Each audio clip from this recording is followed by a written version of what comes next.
Hi అండి, జై శ్రీకృష్ణ. నేను మీ Pavani Racharla. Good morning friends. నేను ఈరోజైతే వాకింగ్కి వెళ్ళలేదు, ఎందుకంటే నిర్జల ఏకాదశి ఉంది ఈరోజు. ప్రతి ఏకాదశికి నేను ఉపవాసం ఉంటాను. సో స్వామిని అలంకరించి పూజ చేసుకునేసరికి చాలా లేట్ అయింది.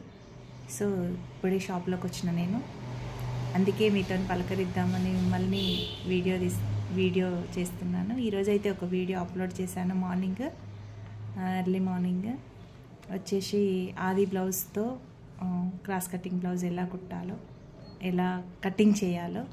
ఓకేనా ఫ్రెండ్స్, తప్పకుండా చూడండి ప్లీజ్ అండి, సబ్స్క్రైబ్ చేసుకోండి. ఓకేనా. ఒక చిన్న మాట ఫ్రెండ్స్, అందరిలో మంచి చెడు రెండు ఉంటాయి. మంచిని చూసేవాళ్ళు ఆప్తులు అవుతారు, చెడుని చూసేవాళ్ళు శత్రువులు అవుతారు. కానీ రెండు చూసేవారు మన వాళ్ళు అవుతారు. ఏమంటారు ఫ్రెండ్స్? నిజమే కదా.